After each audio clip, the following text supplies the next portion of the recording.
in what you're doing. That's very good criticism, very valid criticism, and you're absolutely right, Katie, that in Australia, free speech over the last couple of years has gone out the window. It has gone.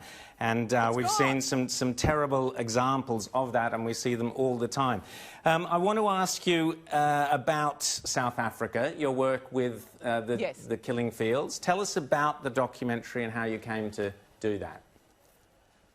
Well, I've always been someone, so I consider it my job to tell the things not being told. I consider it my job to be out there on the pavements, on the sidewalks, finding the stories and telling the truth. So I think too many boys spend too much time sitting in studios behind bright lights, and not enough of them spend time going out to see what they're actually talking about. I've travelled with migrants across the Med. I've slept on Skid Row in LA. And with the killing of the white farmers in South Africa, I went to the farms in South Africa. I slept on white farms with farmers, with victims, with widows who have lost their husbands, to better understand the genocide of the whites that I am very clear is happening. Whites are being killed in South Africa at a rate 5 times that which is normal, the murder rate in South Africa, 3 times the rate of the South African police service. And when people say, well, this is just typical, it's a very dangerous country. Well, yes, it is. But if you look at the way that these white farmers are hunted down, they are then tortured in their homes for hours upon end with blow torches, with hot irons. They are strung up with wire. Really, really devastating, and it breaks my heart that Australia has gone back on its offer to give refugee status to South Africans. Truly, at the moment, I think it's just today, actually, in your country, you're saying they don't deserve refugee status. And what I would say to anybody who has something to say about South Africa is, why don't you go? Why don't you go and sleep on the white farms at night? Because at night is when the monsters come. And they don't stop at anything. They are out to kill the Boer. They have a song called Kill the Boer. It is a politicised genocide of the white farmer. They're down to about 4% now. And within my lifetime and yours, there will be no white farmers left in South Africa. But because they are the wrong colour, the world is prepared to look the other way, and Australia has just decided to do the same. And the more that I can help people understand what's going on the ground, please do have a look at my documentary, Killing Fields. I speak to one of the farm murderers who talks about why they rape 3- and 4-year-olds, the children of the farmers. It's a powerful documentary. It also involves members of the South African Police Service who know that they are also complicit in the genocide of the whites. It's the weapons of the police service being used against the white farmers. So time is running out for the white farmer. I guess the question is, now that Australia has turned its back on them, who will they go to next? Where do they run to? Because they are poor people, they have nowhere to go. You're absolutely right, Katie. It is shameful that what our government has done. Peter Dutton, the Home Affairs Minister, was all for at one stage allowing South African farmers in. We on this show have repeatedly argued for that, putting out the red carpet because we can't think of anyone better to bring into the country, particularly yes. Paul Tuia did a really excellent report for News Corp going to South Africa. Yeah.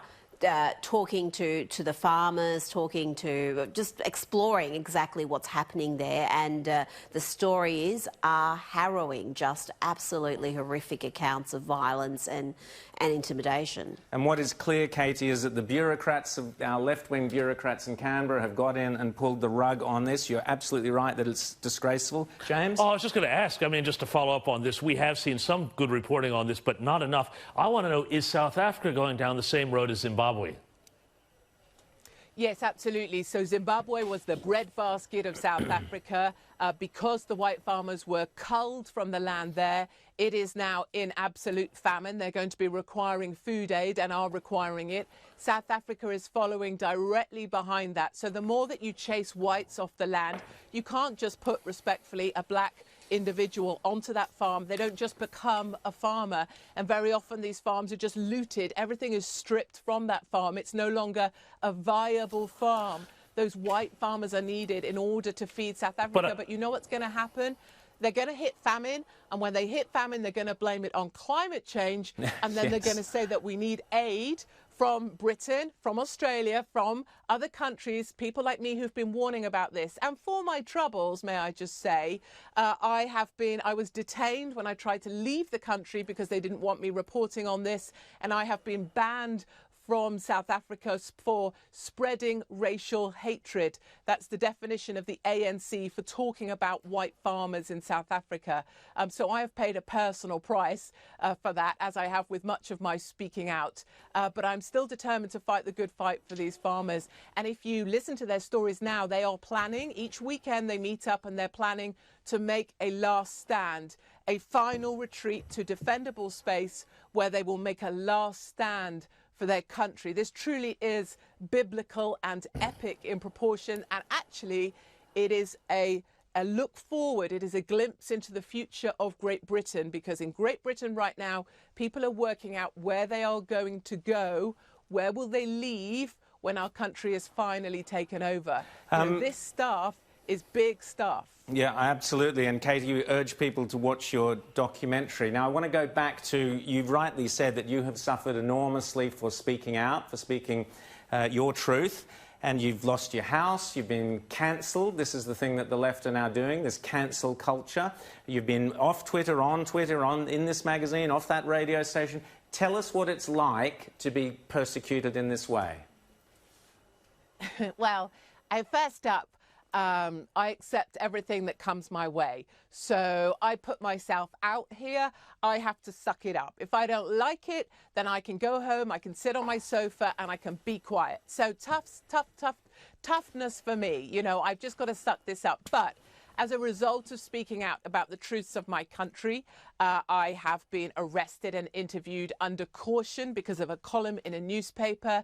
I have been arrested and challenged because I made the point that Pakistani grooming gangs are made up of majority Pakistani Muslim men. I was arrested for that. I have lost every job I ever had. I was a columnist, successful columnist, most read columnist at Men Online for 2 years, lost that job, lost my radio show. And then they came for my house. They made a new law just for me. How lucky I am, that said, I can cause you serious harm if you perceive that I have caused you serious harm, and you don't need to prove it. And to isolate myself from all of the attacks, I have sold everything. I own nothing, and I have nothing. And that, in a way, has been very freeing. In order for me to obtain my freedom of speech, I have given up everything. And that's a very willing, that's a sacrifice I'm being very willing to make, because I'm so proud and pleased and delighted to have such strong supporters and followers. And I really thank the people that keep me going, because they really matter. They are the light that guides the way. And I think people like me are needed, because the more of us that have the moral courage to stand up and speak the truth of our countries, it helps to just push back the walls for a little bit longer and make other people feel that they're not alone. Because the truth of your audience is that it is lonely. People are lonely out there because they feel that no one else shares their opinion, or they can't get to people that feel the same way. And I think these days, at these times, people are lonelier than they've ever been in their lifetime or at any time in history. And I'm here really to tell people you're not alone. There's many of us. We're a silent army, but we're a strong one. And anytime you need me, I'm right here for you at KT Hopkins, capital K, capital T Hopkins.